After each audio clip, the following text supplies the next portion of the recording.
Welcome to the Dark Ozarks. We are discussing the dark history of the Lake of the Ozarks. But first, we want to remind you that the Dark Ozarks podcast is now available on Branson Podcast Network, Apple Podcasts, Spotify, or about any other podcast platform. So, is the history and lore of the Lake of the Ozarks as noir as a certain TV show with a certain name? Fiction doesn't have anything on the real story. From gangsters before there was a mafia, bloody feuds, murder, not to mention tales of monster hauntings. There is that and a whole lot more in the Lake of the Ozarks region. And of course, the Ozarks really do not disappoint in the rich stories that we have. And I think from some of our perspectives, Hollywood can't beat the stories we've had all these years right here. We will return to the Lake of the Ozarks, but first we want to invite you to like, follow, and subscribe to Dark Ozarks on Facebook, Instagram, and YouTube, as well as your favorite podcast platform. We also invite you to become a Dark Ozarks subscriber on Facebook. On the Dark Ozarks Facebook page, click subscribe, have your login information ready, and join Dark Ozarks behind the scenes for only $4.99 per month. Your $4.99 per month subscription allows you to come with us on paranormal investigations, deep dive research, and topics too controversial for public view. The next 100 subscribers will be entered in a drawing for a free Dark Ozarks t-shirt and an exclusive signed first-run copy of the book Dark Ozarks, The Spooklight. Subscribe today to be entered in the drawing. And now you can get Dark Ozarks t-shirts for sale at darkozarks.com and paranormalsciencelab.com. We encourage you to check out Always Buying Books in Joplin, Missouri, in person and online, on Facebook and at the website alwaysbuyingbooks.com for all of your reading needs, including a large section on the paranormal, history, and more. Not to mention, the building is haunted. Tell Bob and Elise that we sent you. We also want to thank Beard Engine Brewing Company in Alba, Missouri. Beard Engine Brewing is the only English-style brewery in Missouri and has been twice named Missouri's best brewery by the Missouri Brewers Association. Great beer and great food in a historical building with a noir past. And yes, their building is also haunted. Tell Nate and Tiff that we sent you. So, Lake of the Ozarks, and of course, that the region itself is really fascinating to me. The lake, for people who might not be familiar, is an impoundment and dates back a long time, but it is a man-made lake. It is massive, and the area has become comparatively more well-known thanks to the TV show Ozark, although that show is filmed in Georgia. Well, no one's perfect. It is also really fascinating to me. Of course, Lake of the Ozarks is a very popular lake, and it's very popular, particularly with individuals in the Kansas City and St. Louis metro. It's very easy to get to from both locations, being centrally located. But because of the name, a lot of people associate Lake of the Ozarks, which is in the far northern portion of the Ozarks Plateau. It is very much within the Ozarks, but on the northern range. Many people, I've talked to these people, associate the Lake of the Ozarks region as all of the Ozarks, and then asking me, "Oh, you're down there in Branson. Is that still part of the Ozarks?" And yes, it is.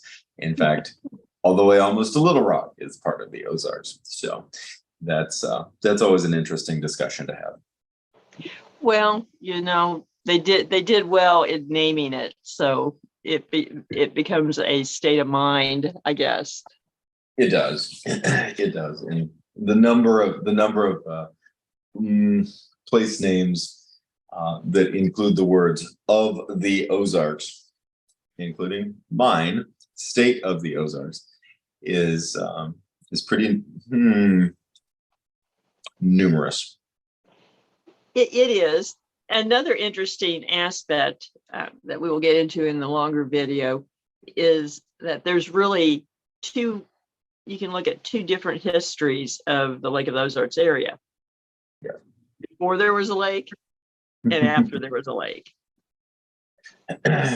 It really, the impact of one of these impoundments, and of course the Ozarks have a number of these impoundments.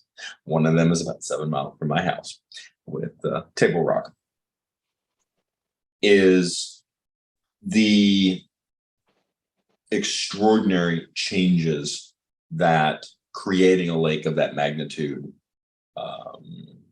really compels upon, of course, the environment and the topography, but also upon the culture, not just because of an inundation, but the way the culture changes, the way tourism, for example, proliferates, the way towns sometimes disappear, other towns are created from these things. And it is beautiful, understandable, reasonable, and also tragic and heartbreaking all at the same time.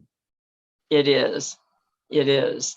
Now, to segue into something 180 degrees, giants. I love the giant lore. And we're talking about actual physical giants. Yes, not myth. No, and not Jack and the Beanstalk and the Giant, but giant lore. And of course, this is an area that gets classified as pseudo history. Mm-hmm. The lore surrounding giants gets classified as cryptozoology. Those silly people making things up, wanting things to exist that of course cannot. However, there are a couple of very well documented cases of human bones being unearthed in the Lake of the Ozarks area or approximate region, and certainly the central Missouri region, in association, one with cave and another with an ancient burial mound.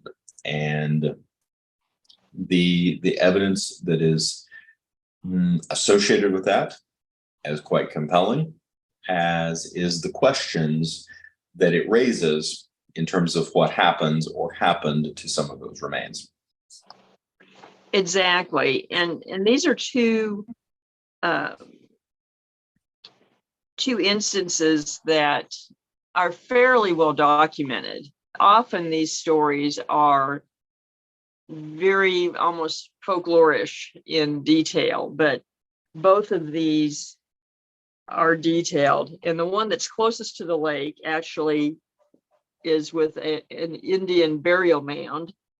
And this was just north of the lake by a few miles on property owned by J.D. Crane. And this is back in 1934. He had a burial mound on his property. And in the course of building his house and then taking down trees on the mound because they obstructed his view, he found the remains of an 8-foot giant. And now I'm, for myself, I'm still heartbroken over the fact that he cut down the oak trees for the view. Well, me too, as well as he ultimately took the mound down too. Yes. And these are, again, appreciating and understanding culture within time. Mm-hmm. Sometimes it's difficult, sometimes it is not. And obviously, I disagree with the decisions being made on this, but that's just me personally. What is really fascinating is what he found. And there are newspaper archives from a Springfield daily newspaper from 1934, actually on April 25th. And the specifics are, quote, a large mound with 5 white oaks growing atop it blocked the front view at the farm of J.D. Crane near Lake of the Ozarks. After several days spent removing the trees and much of the dirt, Crane came upon broad and flat rocks. Removing the rocks, Crane was astonished to find 7 skeletons. while 6 of the skeletons were of normal size. One measured 8 feet 4 inches. No valuables were found with the skeletons, but 7 pieces of petrified material in the shape of human hearts were found. And eventually, Crane and others dug a hole near his front porch, placed the bones in a box, and reburied them. Well, at least that happened, and then later, anthropologist has suggested that instead of petrified hearts, they probably were stone tools. Yes. Yes. Which would make sense. And the in terms of the Ozarks being a small world, resident archaeologist is Eric Fuller with Smallin Cave, which is located immediately north of Ozark, Missouri. So, just for clarification, this particular documentation, we've all read the clickbait articles that make things up and make up names and associate place names and that sort of thing. That's not this case. This is real documentation, real newspaper clippings, and real individuals weighing in upon the information itself. Exactly, which to me is a lot more interesting than the clickbait articles. And unfortunately, the clickbait articles often make the more valid stories seem vague or unprovable, and that's a shame. It is. And really brings up the question, how much is out there waiting to be unearthed we simply don't know about? Oh, I'm sure there's a lot. I mean, even in ancient Egypt, they say only 10% of what's buried has been found. So there's no telling what's out there. We're going to be talking more about this and some other interesting things in the longer video, which will go up on later in the week. So please check back in for that. And in the meantime, don't forget to check out upcoming events and merchandise at darkozarks.com and paranormalsciencelab.com. Thank you again to Always Buying Books and Beard Engine Brewing Company for helping to bring the Dark Ozarks to everyone. On the next episode, we are going to be discussing the most iconic haunted mansions in the Ozarks. Catch the Dark Ozarks podcast on Branson Podcast Network, Apple Podcasts, Spotify, or about any other podcast platform. Thank you, everyone. And remember, there are no easy answers,